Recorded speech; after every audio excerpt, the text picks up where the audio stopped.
আচ্ছা, কৃষি যে আপনি করবেন, কৃষি সম্বন্ধে কি আপনার কোনো ধারণা আছে? হ্যাঁ, অবশ্যই ধারণা আছে। ধারণা আছে। আর খামার সম্বন্ধে কোনো ধারণা আছে? খামার বলতে গরুর খামার, মানে পশু পাখির খামার বলতে। জি জি। হ্যাঁ, মানে আপনি যা যা করতে চাচ্ছেন এখানে সেটা সম্বন্ধে কোনো? আসলে কোনো পশু খামার করার ইচ্ছা নাই, এখানে আসলে কৃষি খামারটাই বেস করার চেষ্টা। আচ্ছা, আপনাদের মতো যে যুবকরা এখন দেখছি যে এই বয়সে যারা আছে তারা সবাই খামারের দিকে ঝুঁকছে, এটা কেন? খামারের দিকে ঝুঁকার কারণ হচ্ছে, আমরা অলরেডি ভাগ্যকুল ঘাটে এসে পড়েছি। এই ভাগ্যকুল ঘাট তাদেরকে দেখাচ্ছি। এখানে যে ট্রলারগুলো আছে এই ট্রলারগুলো ভাড়া করে আপনি ওই চরে চলে যেতে পারবেন। চর জেগে গেছে এবং চর খুব কাছাকাছি এসে পড়েছে। এবার দেখাচ্ছি আপনাদেরকে জুম করে আমি যে চর যে কাছাকাছি এসে পড়েছে। এবার চরের সাইজটা অবশ্য বড় হয়ে গেছে। আর এদিকে যে দেখছেন সেটা হলো পদ্মা ব্রিজ। ওই যে খেয়াঘাটের নৌকা, ওখানে এই ট্রলারটা ওখানে নামিয়ে দিচ্ছে। আমরা ওই চরটাতেই যাব। এখানে অপেক্ষমান যারা আছেন তারা হয়তো বাজার করতে গিয়েছেন, বাজার শেষে তারা তাদের ট্রলার নিয়ে গন্তব্যে চলে যাবে। অবশ্য কেউ আবার মাছ বিক্রি করার জন্য আসছে এখানে। এটা পদ্মা নদী। হ্যাঁ, পদ্মা নদী। পদ্মার কত চাচ্ছেন এগুলো? 1000। ওটা কি মাগুর? না, শিং। শিং? শিং এত বড়? শিং আর বড়। শিং আরো বড় হয়? এটা কি পদ্মার শিং? পদ্মার শিং। কি কয় বন্ধুরা, এই যে পদ্মার শিং, শিং তো এত বড় হয় আমি জীবনে জানি না, কিন্তু দেখি নাই, কিন্তু এটা 1 ফুট আছে। হ্যাঁ, 1 ফুট আছে। 1 ফুট ওজন, 1 ফুট সাইজে আর কি একটা শিং। আর এটা পদ্মার একটু ফ্রেশ তাজা মাছ। ভাই 1000 টাকা চাচ্ছে। ফিক্সড কত ভাই? আপনি 900 টাকা লাগবে। 600 টাকা দেওয়া যায় না? বন্ধুরা, আজ সেই ভাগ্যকুল চরে আবার যাওয়ার পালা। তাই কিছুক্ষণের মধ্যে আমাদের ট্রলারটি ছেড়ে দিবে। আমরা চরের উদ্দেশ্যে যাব। আজ ঢাকা থেকে আমার এক ভাই এসেছেন, সেটি ঢাকা খিলগাঁও থেকে। তার সাথে একটু আলাপ করা যাক। আসসালামু আলাইকুম। ওয়ালাইকুম আসসালাম। ভাই, নামটার পরিচয়টা যদি একটু দেন দাদা। আমি তারেক। তারেক ভাই, খিলগাঁও থেকে আসছি। খিলগাঁও থেকে আসছি কৃষি কাজের জন্য এখানে। হ্যাঁ, কিছু জমি আর কি বড় ভাড়াই নেওয়ার চেষ্টা করা আর কি। জি। চরের মধ্যে তো আসলে জমি এরকম করে বিক্রি হয় না। হ্যাঁ, জমি এখানে ওরা যে বছর ভিত্তিক একটা ভাড়ার ব্যবস্থা আছে, সেই অনুযায়ী আসলে একটা জমি অধিক নেওয়ার চেষ্টা করতেছে। আচ্ছা আচ্ছা। তো যাবো এখন চর ভাগ্যকুলে। আপনাকে কিছু প্রশ্ন জিজ্ঞেস করি আমি। জি। এই ভাগ্যকুলে আসার এই স্পিডটা কোত্থেকে পেলেন আপনি? আচ্ছা, ভাগ্যকুলে আসার স্পিড তো যে আপনার থেকেই, আপনার বিভিন্ন ভিডিও দেখে অনুপ্রাণিত হইলাম যে আসলে এখানে কৃষির একটা সম্ভাবনা আছে। যদিও মানুষজন আসলে এখানে খামার করার সবার চেষ্টা, কিন্তু আমার আসলে গরুর খামার বা এসব খামারের থেকে ইম্পর্টেন্ট হচ্ছে খাদ্যশস্যের দিকে। কারণ বর্তমানে যেইভাবে খাদ্যশস্যের দাম দিন দিন বৃদ্ধি পাচ্ছে, এখানে খাদ্যশস্যটাই আসলে প্রাধান্য দেওয়া উচিত আমাদের। যেটাই মনে হচ্ছে, সেই জন্য আসলে খাদ্যশস্যের দিকে এগিয়ে যাওয়া। যাই হোক, চলে এখন যাই, যে দেখি। আচ্ছা, অনেক যুবকরাই তো এই খাদ্যশস্যের দিকে এখন ঝুঁকে পড়ছে। হ্যাঁ, অবশ্যই অবশ্যই। সবাই আসলে কি একটা বিপ্লব ঘটবে নাকি?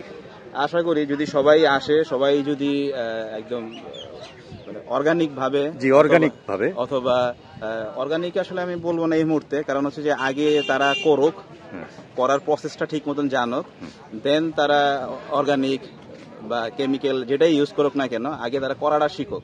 আচ্ছা, আরেকটা প্রশ্ন, অর্গানিক আর প্রাকৃতিক এটার ভিতরে পার্থক্যটা কি জানেন? আপনি কতটুকু বোঝেন? অর্গানিক বলতে আমার মতে হচ্ছে যে জৈব সার, মানে জৈব কেমিক্যাল, জৈব সার, জৈব কীটনাশক, এসব জিনিস ব্যবহার যেগুলি করে সেটা হচ্ছে অর্গানিক। হ্যাঁ।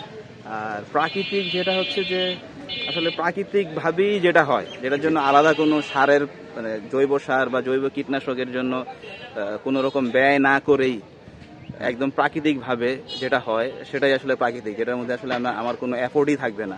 আচ্ছা, সেটাই আসলে প্রাকৃতিক। আচ্ছা, প্রাকৃতিক এবং অর্গানিক দুটো আমরা জানলাম। এর সত্যতাটা কতটুকু সেটা আমার অভিজ্ঞতা নেই, আমি সেটা ঘেটে দেখবো, একটু পড়াশোনা করে দেখবো। আমরা যে আজ চরের উদ্দেশ্যে আসছি সেটা হলো কোথায়, এই যে ভাগ্যকুল চর, ভাগ্যকুল, সেটা না? জি জি, আজকে ওখানে আমরা যাব, ওখানে গিয়ে আজকে আমরা জমি দেখবো, কি দেখে আসলাম সেটাও কথা হবে আপনার সাথে। তাহলে আজকের জন্য রাখি। বন্ধুরা, এবার ট্রলারে ওঠার পালা। আমরা সবাই ট্রলারে উঠবো, তারপরে ভাগ্যকুল চরে যাব, চরে গিয়ে জমি দেখব। অনেকেই এসেছেন, আজ ৬-৭ জন এসেছেন, সবাই খামার করার জন্য খুবই ইচ্ছুক। তাদের মন মানসিকতাও দেখেছি আমি, যে খামার করতে চায়। গাজীপুর, নারায়ণগঞ্জ এবং খিলগাঁও, ঢাকা থেকেও এসেছেন। তবে আমরা সবাই এই ট্রলারে উঠে বসলাম। আমাদের ট্রলারটির আজ ইঞ্জিন নষ্ট। বন্ধুরা, আজ যাচ্ছি এই চর ভাগ্যকুল দেখার জন্য। আমাদের সাথে সফর সঙ্গী হয়েছেন অনেকে। আজ দেখতে যাই চরে। আসুন, চরে যাচ্ছি, দেখি ওখানে গিয়ে কি দেখা যায়। আমাদের ট্রলারটি যখন চলা শুরু করলো, আমি আগেই বলেছি যে আমাদের ইঞ্জিন আজ নষ্ট ট্রলারের, তাই এটা 2টি বইটা নিয়ে চালানো হচ্ছে। আর কি সুন্দর দৃশ্য, এই দৃশ্য দেখতে দেখতে খুব ভালো লাগলো।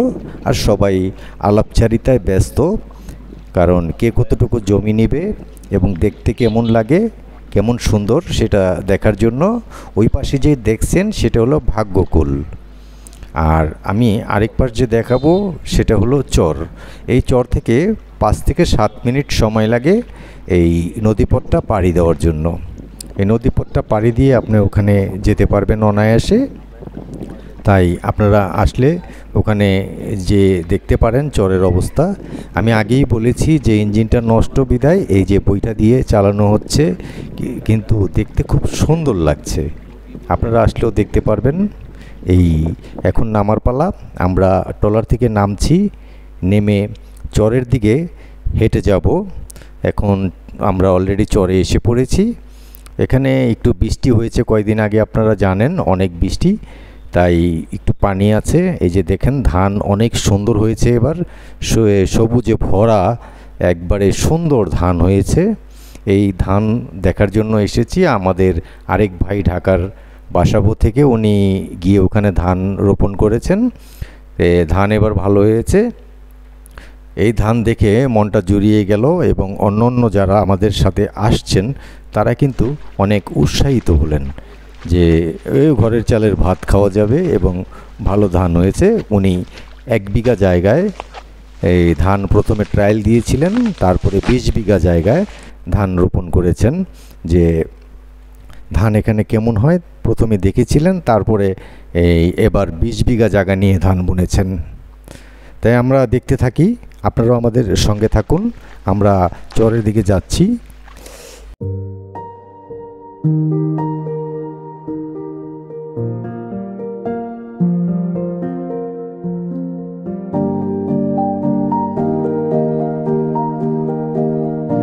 আসসালামু আলাইকুম ভাই। ওয়ালাইকুম আসসালাম ভাই। ভাইয়ের নামটা, পরিচয়টা যদি একটু বলেন। আমি তারেক। জি। আমি আসছি খিলগাঁও থেকে। খিলগাঁও থেকে। এখানে কোথায় আসছেন সেটা জানেন? আমি আসছি হচ্ছে চর ভাগ্যকুল। চর ভাগ্যকুল কিসের উদ্দেশ্যে আসা? আসছি হচ্ছে কৃষি খামার করার জন্য, মূলত কৃষি খামারের জন্য। আপনি এখানে জমি দেখতে আসে যে কিরকম কি অবস্থা কি আছে, কিভাবে কি জমিও তারা এখানে দেয়, বিক্রি করে না ভাড়ায় দেয় বা মানে বর্গা দেয়, সেই জিনিসটা আসলে দেখার জন্য আসা। আলাপ করছেন কিছু? কিছুটা আলাপ হয়েছে, আমার মনে হয় আরো কিছুটা দেখা লাগবে। এই মুহূর্তেই কোনো সিদ্ধান্তে আসা যাইতেছে না, কারণ এখনো জমিতে পানি আছে। হ্যাঁ, কতটুকু পানি আছে? পানি বলতে গেলে আসলে 1 গিরা। 1 গিরা আছে। 1 গিরা পানি, কিন্তু হাঁটা চলাফেরা করা যাইতেছে না, যেহেতু সেজন্য আসলে কোনো ক্লিয়ার কিছু বোঝা যাচ্ছে না। আচ্ছা, কৃষি যে আপনি করবেন, কৃষি সম্বন্ধে কি আপনার কোনো ধারণা আছে?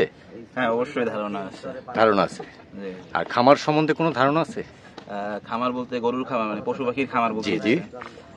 হ্যাঁ, মানে আপনি যা যা করতে চাচ্ছেন এখানে, সেটা সম্বন্ধে কোনো? আসলে কোনো পশু খামার করার ইচ্ছা নাই, এখানে আসলে কৃষি খামারটাই বেস করার চেষ্টা। আচ্ছা, আপনাদের মতো যে যুবকরা এখন দেখছি যে এই বয়সে যারা আছে তারা সবাই খামারের দিকে ঝুঁকছে, এটা কেন? খামারের দিকে ঝুঁকার কারণ হচ্ছে যে সবাই তো একটা নির্দিষ্ট পেশার মধ্যেই রয়ে গেছে, দেখা যাচ্ছে যে 8টা 5টা 9টা 5টা বা চাকরি যে একটা আছে, চাকরির গণ্ডির মধ্যে থাকার সময় তারা একটা বোরিং হয়ে যেতেছে। জি, একটা চাকরিতে সকালে ঘুমের থেকে উঠা, একটা বিশাল জার্নি দিয়ে অফিসে যাও, অফিস করে আবার বাসায় আসো, মানে একটা এখানে ফ্রি লাইফের কোনো কিছুই নাই। এর জন্য নিজে করা এক্সাইটমেন্ট কিছু নাই, এর জন্য নিজে ফ্রি লাইফের কিছু করা। হ্যাঁ, এটা নিজে ফ্রিলি কিছু একটা করা, মানে কৃষিটা যদিও একটা ফ্রি, কিন্তু এখানে এক্সাইটমেন্ট অনেক, প্রচুর খেয়াল রাখা লাগে।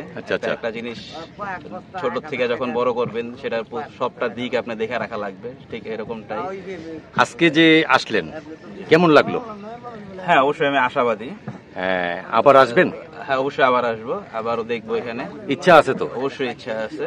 জায়গা আপনার জমিতে যেটা দেখা মনে হলো যে এখানে মাটি বেশ ভালো, এখন জমি নেওয়ার সময় বাকিটা দেখার বিষয় যে জমি আসলে কতটা ভালো পাওয়া যাবে নেওয়ার সময়। আচ্ছা, আপনাকে শুভেচ্ছা রইলো। আপনি আবার আসলে আবার কথা হবে আপনার সাথে। অনেক আলাপ রয়ে গেছে, আপনাকে আমি প্রশ্ন করতেই পারলাম না। জি, আপনাকে অনেক প্রশ্ন করব, আবার কথা হবে, আবার দেখা হবে। আজকে শুধু প্রথম দেখে গেলেন, এর জন্য বেশি কথা বললাম না। ধন্যবাদ।